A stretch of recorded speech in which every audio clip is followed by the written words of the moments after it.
আলহামদুলিল্লাহ, আল্লাহ পাকের কাছে অসংখ্য অগণিত শুকরিয়া যে আল্লাহ পাক রব্বুল আলামিন আমাদেরকে পবিত্র জুমার নামাজ আদায়ের উদ্দেশ্যে আগে আগে মসজিদে আসার তৌফিক দান করেছেন। এজন্য আমরা আল্লাহ পাকের দরবারে শুকরিয়া আদায় করি। সবাই বলি আলহামদুলিল্লাহ। আজকে আমরা আলোচনা শুনব রাসূল সাল্লাল্লাহু আলাইহি ওয়াসাল্লামের কতিপয় মুজিজা সম্পর্কে। মুজিজা বলা হয় এই সমস্ত অলৌকিক ঘটনা যেগুলো নবীদের দ্বারা প্রকাশ পায়। আল্লাহ তাআলা নবীদের নবুয়ত মানুষের কাছে যাতে বিশ্বাস হয়, মানুষ যাতে বিশ্বাস করে যে ইনি আল্লাহর নবী, এজন্য কিছু অলৌকিক ঘটনা পৃথিবীতে ঘটান নবীর দ্বারা, নবীর থাকাকালীন। ওই বস্তুগুলোকে বলা হয় মুজিজা। যেমন মুসা আলাইহিস সালামের হাতে একটা লাঠি থাকতো, এই লাঠি ওনার ইচ্ছা অনুযায়ী কখনো সাপ হয়ে যেত, কখনো এই লাঠি থেকে উনি পাথরে আঘাত করতেন, পানি বের হতো, কখনো এই লাঠি তিনি সমুদ্রে আঘাত করতেন, রাস্তা হয়ে যেত, কখনো এই লাঠি দিয়ে উনি নিজের খাবারের ব্যবস্থা করতেন, এই লাঠি দিয়ে উনি গেড়ে দিতেন আর ফল গাছ হয়ে যেত। এটা ছিল মুসা আলাইহিস সালামের মুজিজা। দাউদ আলাইহিস সালামের মুজিজা ছিল আল্লাহ তাআলার কাছে এমন পাওয়ার দিতেন যে উনি লোহাকে ধরলে ওনার হাতে লোহা মোমের মতো জ্বলে যেত। উনি যা ইচ্ছা তাই করতে পারতেন। এটা দাউদ আলাইহিস সালামের মুজিজা। সুলাইমান আলাইহিস সালামকে আল্লাহ তাআলা মুজিজা দিতেন, উনি বাতাসকে হুকুম করলে বাতাস ওনাকে যেখানে যাইতে চাইতেন সেখানে নিয়ে যেত। এটা ছিল সুলাইমান আলাইহিস সালামের মুজিজা। ঈসা আলাইহিস সালামকে আল্লাহ তাআলা মুজিজা দিতেন, উনি যদি জন্মান্ধ ব্যক্তিকে তার চোখের উপর হাত রাখতেন সে ভালো হয়ে যেত। কুষ্ঠ রোগীকে যদি তুমি হাত দিয়ে স্পর্শ করতেন সে ভালো হয়ে যেত। কবরের কাছে যায় যদি উনি বলতেন কুম বিইذনিল্লাহ, আল্লাহর হুকুমে দাঁড়িয়ে যাও, তাহলে এই কবর রক্তমে দাঁড়িয়ে যেত। এটা ছিল ঈসা আলাইহিস সালামের মুজিজা। এভাবে অসংখ্য নবী আল্লাহ তাআলা পাঠাইছেন, রাসূল পাঠাইছেন, সবাইকে আল্লাহ তাআলা কিছু না কিছু মুজিজা দিতেন। আমাদের রাসূলকে আল্লাহ তাআলা এরকম অসংখ্য মুজিজা দিতেন, অলৌকিক ঘটনা আল্লাহ তাআলা ওনার জীবন দশায় ঘটাইছেন, যেগুলা দেখে সাহাবায়ে কেরাম অনেকে ঈমান আনছেন। অনেক কাফের মুশরিক আল্লাহ রাসূলের কাছে এসে যখন দেখছে এই মুজিজা, দেখছে অলৌকিক ঘটনা, দেখছে সাথে সাথে কালেমা পড়ে মুসলমান হয়ে গেছে। তবে আল্লাহ রাসূলের একটা মুজিজা, জীবন্ত মুজিজা হচ্ছে এই কোরআন। অন্যান্য নবীর সব মুজিজা নবী মারা গেছে, শেষ হয়ে গেছে, কিন্তু আল্লাহ নবীর জীবন্ত মুজিজা হচ্ছে কোরআন শরীফ। কিভাবে জীবন্ত কোরআন শরীফ আল্লাহর নবীর মুজিজা হলো? আল্লাহ তাআলা বলেন যে কোরআন শরীফে চ্যালেঞ্জ করতেন যে ফাতু বিসূরাতিন মিন মিথলি, তোমরা যদি মনে করো যে এটা মুহাম্মদের রচিত কোরআন, এটা মুহাম্মদ নিজে লিখছে, তাহলে ফাতু বিসূরাতিন মিন মিথলি, এই কোরআনের যে সূরাগুলো আছে 114টা সূরা, তার মধ্যে থেকে একটা সূরা কাউসার সবচেয়ে ছোট সূরা, এরকম একটা ছোট সূরা তোমরা পারলে বানায়া দেখাও। ওয়াদউ শুহাদাআকুম মিন দুনিল্লাহ, আল্লাহকে ছাড়া তোমাদের যত সাহায্যকারী আছে, জিন্নাত আছে, ইনসান আছে, যত সাহিত্যিক আছে, যত জ্ঞানীগুণী আছে, সবাইকে ডাকো, সবাইকে ডেকে সবাই মিলে বসো, দেখো ইন্না আ'তাইনাকাল কাউসার ফাসাল্লি লিরাব্বিকা ওয়ানহার ইন্না শানিআকা হুয়াল আবতার। এরকম 3 আয়াত বিশিষ্ট ছোট্ট একটা সূরা পারলে বানায়া দেখাও। কারণ মুহাম্মদ সাল্লাল্লাহু আলাইহি ওয়াসাল্লাম তোমাদের বিশ্বে মানুষ সে বানাইছে, তো তোমরাও তো বানাও, তোমরাও তো মানুষ, তোমরা বানাও। আল্লাহ তাআলা বলেন তোমরা কিয়ামত পর্যন্ত সময় নিলাম, পারবা না। কিয়ামত পর্যন্ত সময় নিলাম, এই কোরআনের ছোট্ট একটা সূরা তোমরা বানায়া দেখাইতে পারবে না। বাস্তবে তারা পারে নাই। তখনকার সময় বড় বড় পণ্ডিত ছিল, কেউ পারে নাই, সবাই হার মানছে। লাস্টে তারা বলতে বাধ্য হয়েছে লাইসা হাযা মিন কালামিল বাশার, এটা কোনো মানুষের কথা না, আমাদের পক্ষে এটা সম্ভব না।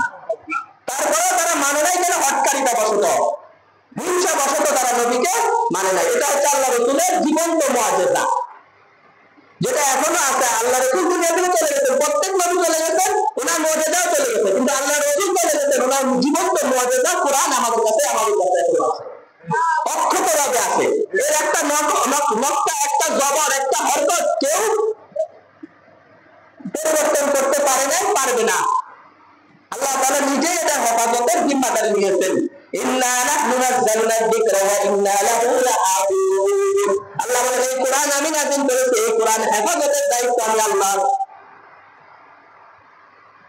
আর আল্লাহর ওলিদের থেকে যে মুজিজা প্রকাশ পায়, যে অলৌকিক ঘটনা কোনো আল্লাহর ওলি থেকে ঘটে, ওইটাকে বলা হয় কেরামত। কেরামাতুল আউলিয়া হাক্কুন, আল্লাহর ওলিদের থেকে কেরামত প্রকাশ পাওয়া, এটা আল্লাহর ওলিদের সম্মান বাড়ানোর জন্য আল্লাহ তাআলা ওনাদেরকে দিয়ে এটা ঘটান। এটাকে বলা হয় কেরামত। যেমন হযরত ওমর রাদিয়াল্লাহু তাআলা চিঠি পাঠাচ্ছেন নীল নদের মধ্যে, যে নীল নদে পানি ছিল না, ওনার চিঠি পাওয়ার সাথে সাথে নীল নদে পানিতে ভরপুর হয়ে গেছে, এমন ভাবে ভরপুর হয়েছে আজ পর্যন্ত নীল নদের পানি কমে নাই। ওমর রাদিয়াল্লাহু তাআলা খুতবা দিতেছেন, খুতবার মাঝখানে বলতেছেন, ইয়া সারিয়াতুল জাবাল, হে সারিয়া তুমি পাহাড়ের দিকে লক্ষ্য করো। কত দূরে উনি যুদ্ধ করতেছেন, পাহাড় পিছন থেকে সৈন্য আক্রমণ করতেছে, উনি খুতবার মধ্যে বলতেছেন, সারিয়া তুমি পাহাড়ের দিকে লক্ষ্য করে, ওই দিক থেকে সৈন্য আসতেছে। তো তখন তার মোবাইলে ইন্টারনেটের কোনো ব্যবস্থা ছিল না, আল্লাহ তাআলা ওনার কাছে খবর কিভাবে পৌঁছায় দিলেন। এটা হচ্ছে ওনার কেরামত। ভূমিকম্প হয়েছে, ভূমিকম্প হয়ে মদিনা শরীফ কাঁপতেছে, ওমর রাদিয়াল্লাহু তাআলা আমার হাতের লাঠি দিয়ে এক আঘাত করতেন জমিনের উপর, হে জমিন কাঁপো কেন? আমি ওমর কি তোমার উপর ন্যায় প্রতিষ্ঠা করি নাই? মানুষের উপর, মানুষের মাঝে সুবিচার কি আমি প্রতিষ্ঠা করি নাই? তুমি কেন কাঁপতেছো? এই বলে একটা বাড়ি পিছনে জমিনে ভূমিকম্প থামে গেছে। এটা ছিল ওমর রাদিয়াল্লাহু তাআলার কেরামত। এরকম বুজুর্গদের দিনের থেকে যে অলৌকিক ঘটনা প্রকাশ পায়, এটাকে বলা হয় কেরামত। কেরামাতুল আউলিয়া হাক্কুন, ওলিদের থেকে এই ধরনের কেরামত প্রকাশ পাওয়া এটা সত্য, এটা আহলে সুন্নাত ওয়াল জামাতের আমরা বিশ্বাস করি। অনেকে বলে এগুলো মিথ্যা, এগুলো বানোয়াট ঘটনা। আর এখানে হাজারো ঘটনা আছে ইতিহাসের কিতাবে, আপনি কয়টাকে অস্বীকার করবেন? হাজারো ঘটনা আছে। এরপরে দেখা যায় অনেক সময় দাঁড়ি নাই, নামাজ পড়ে না, অমুসলিমদের থেকে এরকম অলৌকিক ঘটনা ঘটতে পারে, অস্বাভাবিক কিছু না। তারা শয়তানের অনুসরণ করে, শয়তানের পূজা করে, শয়তানের কথা মতো চললে শয়তানদের তাদেরকে কিছু কাজ করে দেয় জিন্নাতের মাধ্যমে। কিন্তু দেখবেন নামাজ পড়ে না, দাঁড়ি নাই, এদের থেকে অলৌকিক ঘটনা আছে, সেটা আল্লাহর ওলি না। এটাকে বলা হয় ইস্তেদরাজ, এটা কেরামত না। কেরামত হতে হলে সে সুন্নতের অনুসারে হতে হবে, সে আল্লাহ ওয়ালা হতে হবে, তাকে দেখলে নবীর সুন্নত তার শরীরে থাকতে হবে। ফরজ নাই, ফরজ ইবাদত নাই, সুন্নত নাই, আল্লাহর হুকুমের দেওয়াটা নাই, ঈমানও নাই, এরকম লোক আছে, তাদের থেকে এরকম অলৌকিক ঘটনা ঘটতে পারে, কিন্তু এটা কেরামত না, এটা বলা হয় ইস্তেদরাজ। আল্লাহ কিছু সময়ের জন্য তাকে ছাড় দিতে। আল্লাহ রাসূলের এরকম একটা কেরামত কিতাবের মধ্যে আসছে, ওমর রাদিয়াল্লাহু তাআলা, ওমর ইবনে খাত্তাব রাদিয়াল্লাহু তাআলা থেকে বর্ণিত। একবার আল্লাহ রাসূল সাহাবায়ে কেরামকে নিয়ে বসে আছেন, এক বেদুইন আসছে, তার কাছে একটা সে একটা জব শিকার করে নিয়ে আসছে। এটাকে বাংলাতে সান্ডা বলা হয়, দেখতে আমাদের দেশে ভুইসাদের মতো। এটা খাওয়া জায়েজ কিন্তু অপছন্দনীয়, আল্লাহ রাসূল খান নাই। আল্লাহ রাসূলের সামনে সাহাবী খালিদ রাদিয়াল্লাহু তাআলা আনহু খাইছেন। আল্লাহ রাসূল বলেন লাম ইয়াকুন কি, আর এটা আমাদের দেশে খায় না, আমার মক্কা শরীফে আমি এটা দেখি নাই, আমাদের দেশে কেউ খায় না। তো আজিদু আন ওয়াহিয়াহু, আমার মন চাইতেছে না, আমার মন চাইতে না খাওয়া, আমি খাবো না। আল্লাহ রাসূল খালিদ রাদিয়াল্লাহু তাআলা আনহু বলেন যে আমি খাচ্ছি ওই ঠান্ডা।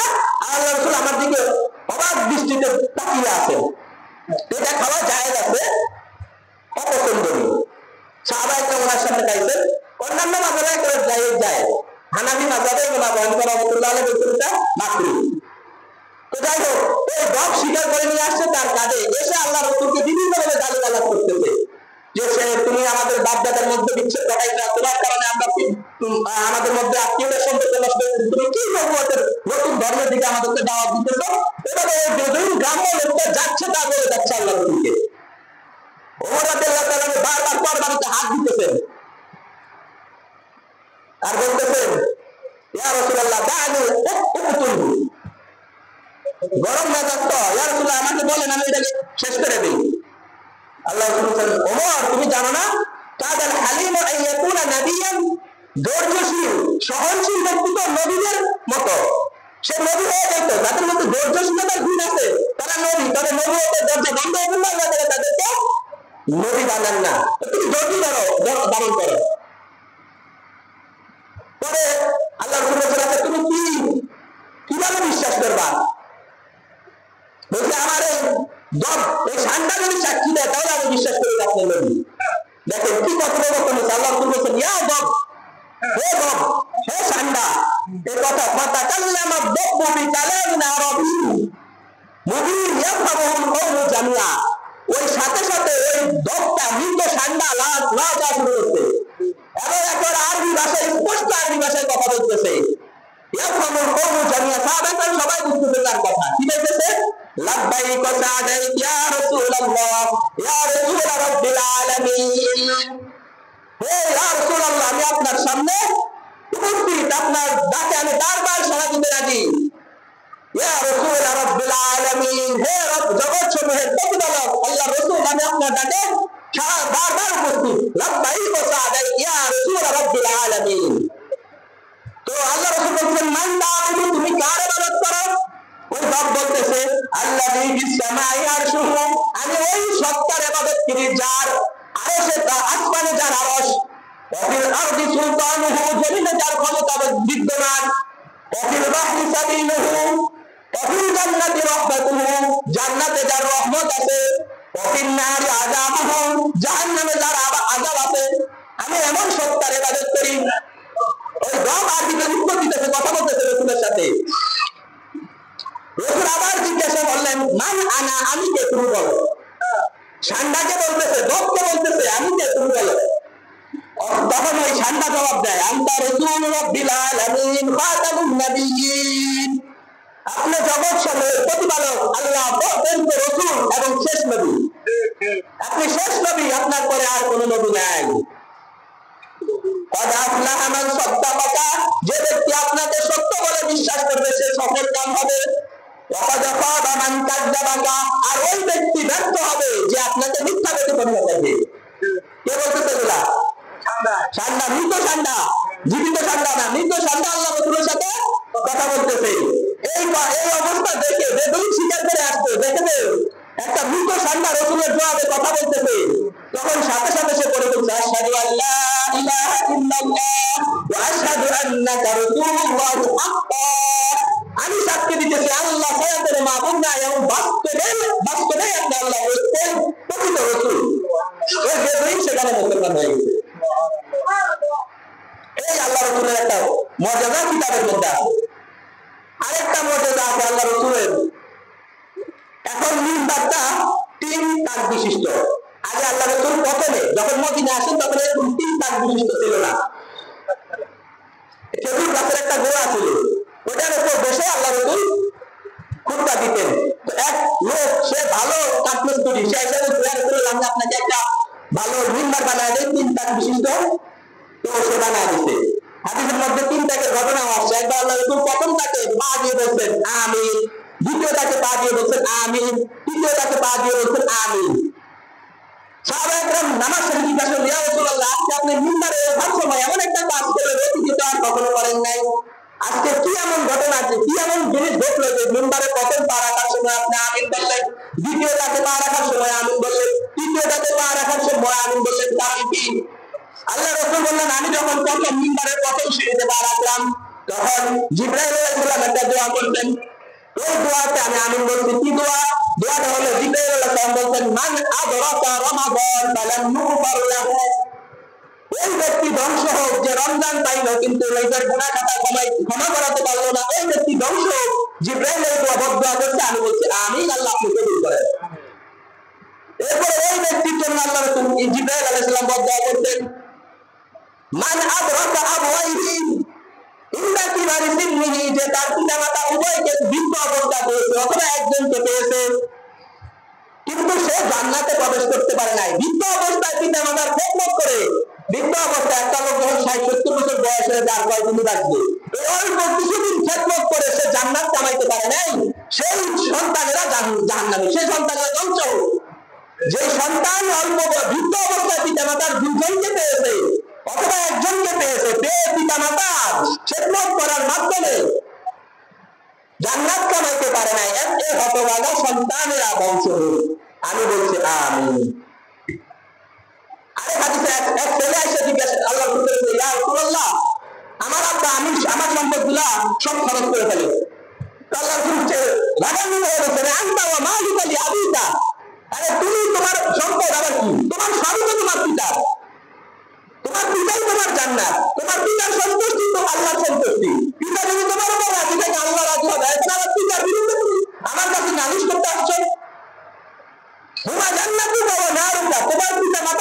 জান্নাত, আবার তারাই তোমার জাহান্নাম। কিভাবে?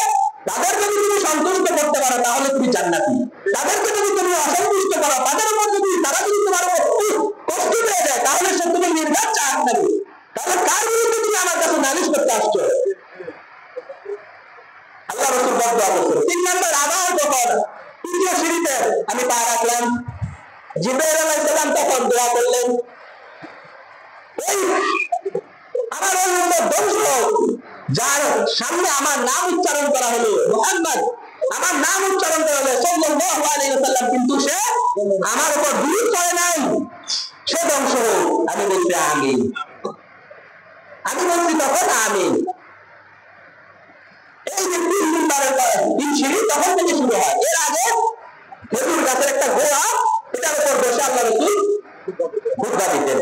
তো যখন ওই মিম্বার আনা হলো, আল্লাহ রাসূল ওই খেজুর গাছের যে গোড়াটা ছিল ওই গোড়াটাকে মসজিদের নববীর বাইরে রেখে দিয়েছেন, মসজিদের সামনে রেখে দিয়েছেন। রেখে দিয়ে আল্লাহ রাসূল খুতবা দিতেছেন। খুতবা চলাকালীন সময় ফাসামিয়া সাহাবাতু বুকাআন কাবুকাইস সাবিয়্যি, ছোট বাচ্চা যেভাবে কান্নাকাটি করতেছে, হঠাৎ ওভাবে কান্নার আওয়াজ আসতেছে, কিরকম কান্নার আওয়াজ আসলে থেকে দেখো যে ওই যে খেজুর গাছের গোড়া, এটা থেকে কান্নার আওয়াজ আসতেছে। হাদিসে বিভিন্ন রিওয়ায়াত আসছে যে একটা পুরুষ যেরকম তার সন্তান হারিয়ে ফেললে যেভাবে বিকট শব্দে কান্না করে, এভাবে কান্না করতেছে। সাহাবায়ে সবাই কান্নার আওয়াজ শুনতেছে। আল্লাহ রাসূল মিম্বার থেকে নেমে গেলেন, ফাযাম্মাহু ইলাইহি, আল্লাহ রাসূল একেবারে জড়ায় গেছিলেন খেজুর গাছের গোড়াটাকে, আরেকটা কাছে পা টানা করে আল্লাহ রাসূলের গলার সাথে মিলিয়ে রাখতেন, তার সাকানা, ওই সাথে সাথে তার কান্না বন্ধ হয়ে গেছে, ওই খেজুর গাছের গোড়ার কান্না বন্ধ হয়ে গেছে। আল্লাহ রাসূল বলেন, যদি আমি একে পড়ায় না ধরতাম কিয়ামত পর্যন্ত এটা কাঁদতেই থাকতো, কান্না আর বন্ধ হতো না। আল্লাহ রাসূল তাকে জড়ায় ধরতেন। কেন? সে এতদিন আল্লাহ রাসূলের কোরআনের আয়াত শুনতে পাইতো, এতদিন পর্যন্ত এখানে বসে আল্লাহ রাসূল তার উপর বসে খুতবা দিত, সে ধন্য হয়েছে।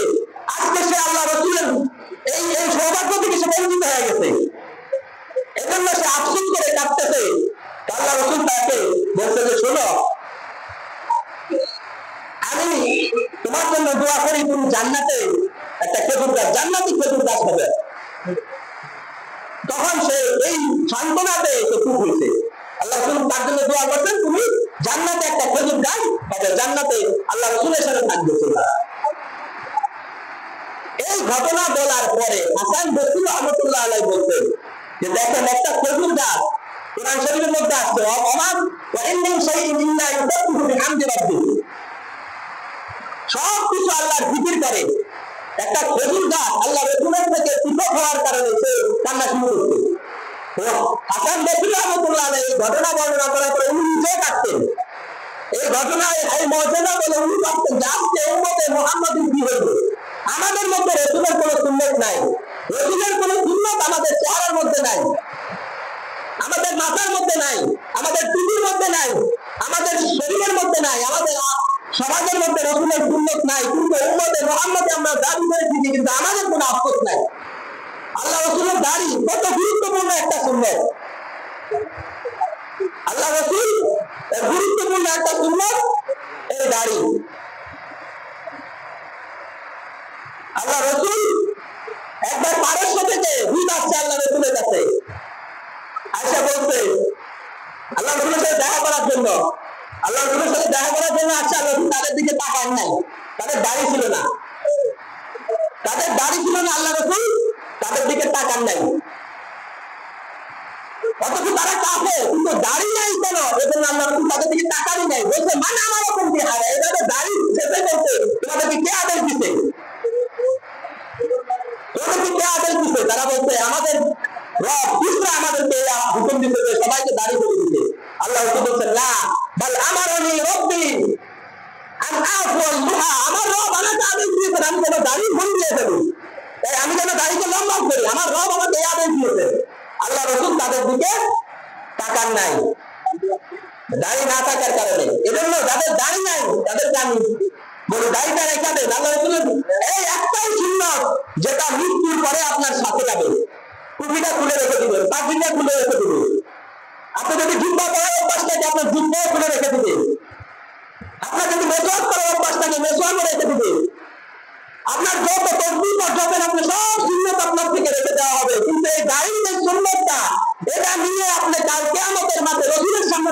করি। এজন্য যাদের দাড়ি নাই, আমি বলতেছি আপনাদেরকে হাত জোর করে বলি, একটা সুন্নাত আল্লাহ রসুলের কাছে নিয়ে যেন আমি দাঁড়াইতে পারি, আপনারা দাড়িটা রেখে দিন। আমরা দাড়ি রাখছি, আমাদের কি খারাপ লাগে? খারাপ লাগে না। আল্লাহ রসুল বলছেন সবচেয়ে সুন্দর পৃথিবীর মধ্যে। আল্লাহ রসুলদের যেই মডেল, এটা হচ্ছে সবচেয়ে সুন্দর। দাড়ি পালায়, এটা পারস্যের ইরানে অদ্বিতীয় তাদের অভ্যাস ছিল। কাল কিয়ামতের মাঠে হাউজে কাউসারের পানি পান করতে হবে রসুলের সামনে দেয়া। রসুল যদি দেখে যে আমার উম্মত আসছে হাউজে কাউসারের পানি পান করার জন্য, কিন্তু তার মুখে দাড়ি নাই, আল্লাহ রসুলের চেহারার সাথে মিল নাই, আল্লাহ রসুল তখন তো বলতে পারেন চুপ কর, আমার চেহারার সাথে মিল নাই, তুমি আমার উম্মত দাবি করো। আর যাদের কষ্ট হয়, কমপক্ষে মৃত্যুর 2 বছর আগে হলে রেখে দিয়ে এক মুষ্টি দাঁড়িয়ে রাখা ওয়াজিব। এক মুষ্টি হইতে হলে কমপক্ষে 2 বছর লাগে। এখন যাদের আজরাইলের সাথে কন্ট্যাক্ট আছে, জানেন কবে মরবেন, ওই মৃত্যুর 2 বছর আগে রেখে দিয়ে, তাহলে এক মুখ হয়ে যাবে ইনশাল্লাহ। আর আল্লাহ রসুলের সামনে লজ্জিত হতে হবে না। আল্লাহ রসুলের খুব গুরুত্বপূর্ণ সুন্নতের সাথে যাবে, কবরে থাকবে, হাসরে থাকবে এই দাড়ি। আল্লাহ রসুলের আরেকটা মর্যাদা ছিল, আল্লাহ রসুল যখন টয়লেটে যাইতেন, তখন তার টয়লেট ছিল ঘরের বাহিরে। আল্লাহ রসুল অনেক দূরে চলে গেছেন, একবার অনেক দূরে চলে গেছেন, টয়লেটের হাজত হইতে 2 পাশে, তখন তো মরুভূমি, 2 পাশে 2টা গাছ, অনেক দূরে দূরে গাছ। উনি গাছদেরকে খালি ইশারা করতেন, ইশারা করার সাথে সাথে গাছ আল্লাহ রসুলের কাছে চলে আসছে, চতুর্দিক থেকে আল্লাহ রসুলকে ঘিরে ফেলছে। আল্লাহ খুব সুন্দর ভাবে পাজায় আদত করছেন, আবার ইশারা করছেন, গাছ গাছের জায়গা চলে গেছে, গাছ গাছের জায়গা চলে গেছে। দেখেন সবাই আল্লাহ রসুলকে চিনত। আল্লাহ রসুল বলেন আমি একটা হাজারন, আমি একটা পাথরের জানি, যে পাথর আমি নবী হওয়ার আগে থেকেই এই পাথর আমাকে সালাম দিত। অর্থাৎ 40 বছরের যে নবুয়ত পাইছেন হেরা গুহায়, এর আগের থেকেই আমাকে এই পাথর সালাম দিত। এবং এক সাহাবী বলেন যে রসুল আমার সাথে যাচ্ছে, তো আমি দেখতাম যে রসুলকে পাহাড় সালাম দিতেছে, গাছ সালাম দিতেছে, পাথর রসুলকে সালাম দিতেছে, সবাই রসুলকে চিনছে। কিন্তু আমরা উম্মত দাবি করি, শ্রেষ্ঠ উম্মত, কিন্তু আমরা রসুলের আদর্শকে জায়গায় জায়গায় আমাদের ছুটে যাইতেছে। বিবাহ হওয়ার কথা ছিল মসজিদে,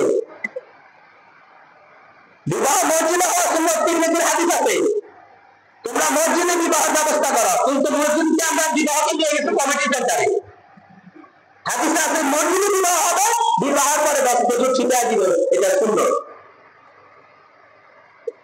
এখন আমরা রসুলের যে আদর্শ, সে আদর্শ থেকে দূরে চলে যেতেছে, আস্তে আস্তে অনেক দূরে চলে যাচ্ছি।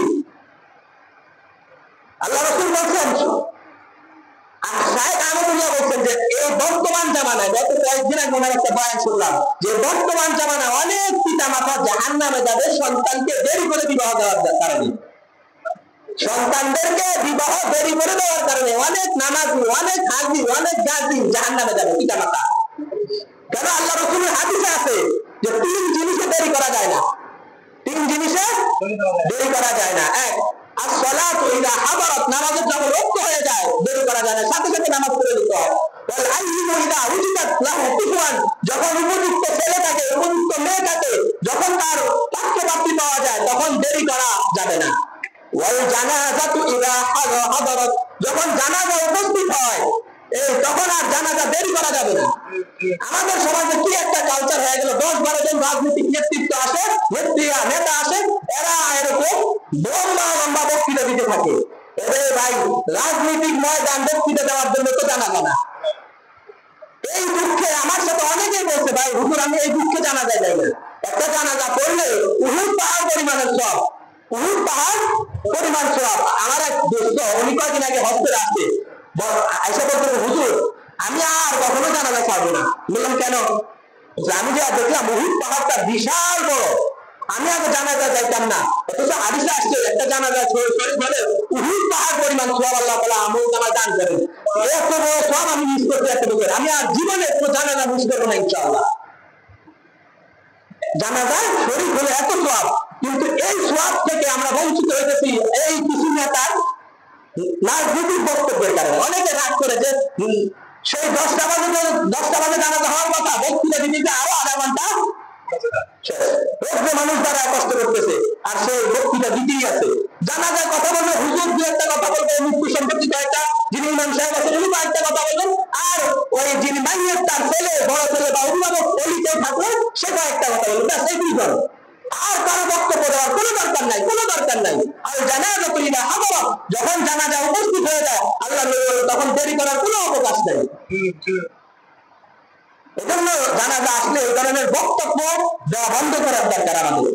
এটা একটা ট্রেডিশন হয়ে গেছে, অনেক দেরি করে ফেলি আমরা। আল্লাহ তাআলা আমাদেরকে সঠিক বুঝ দান করে দিতে পারে।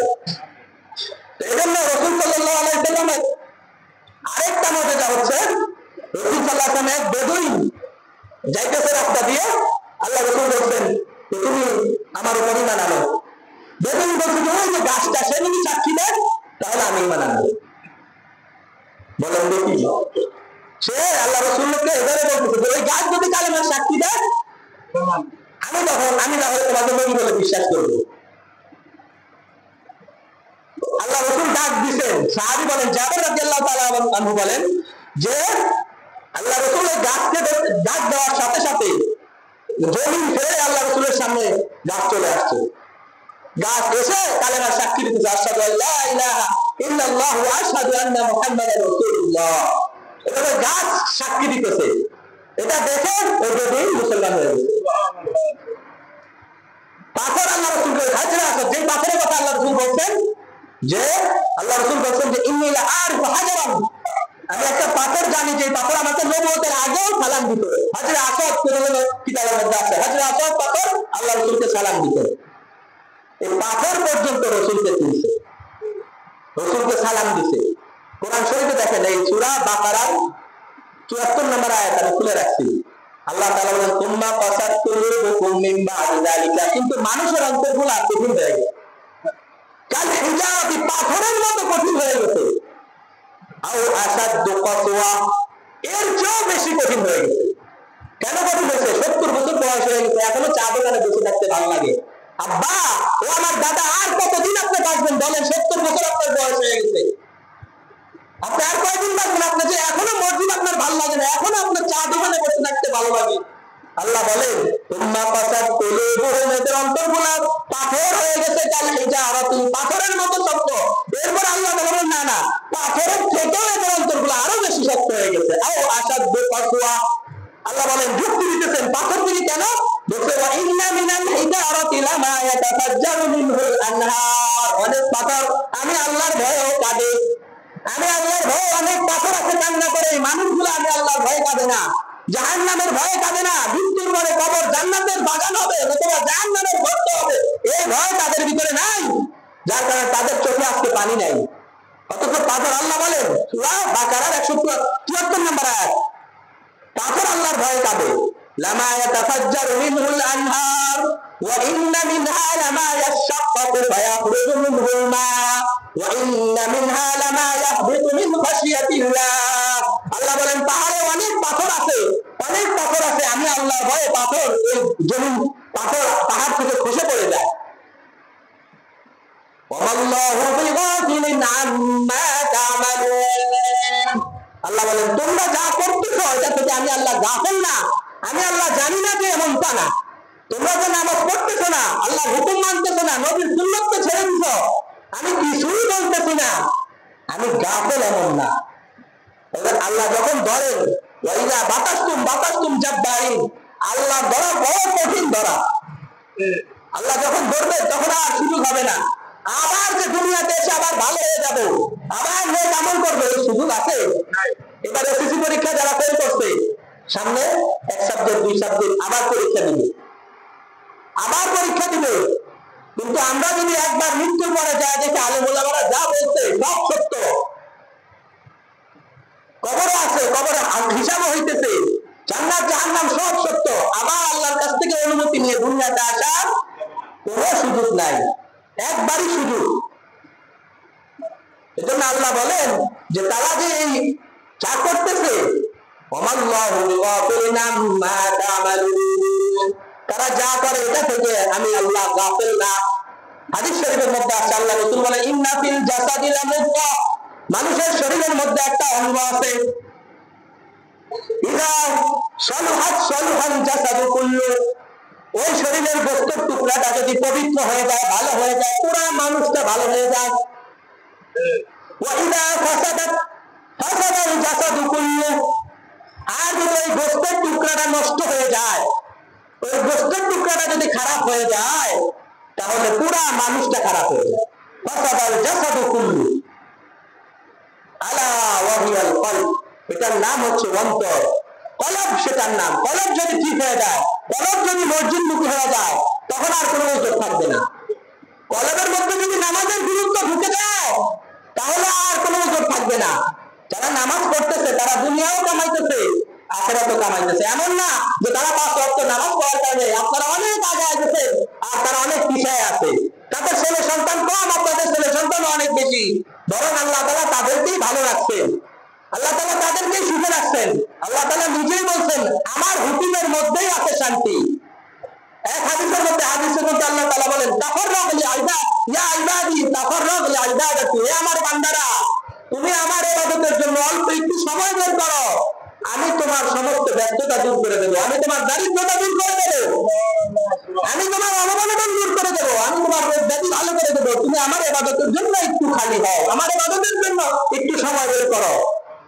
ওয়া ইন লাম তাফাল, আমার ইবাদতের জন্য যদি সময় তোমার না হয়, আমলা ওয়াদাকা শুগলাক, আমি তোমাকে হাজারো ব্যস্ততার মধ্যে লিপ্ত করে দেব।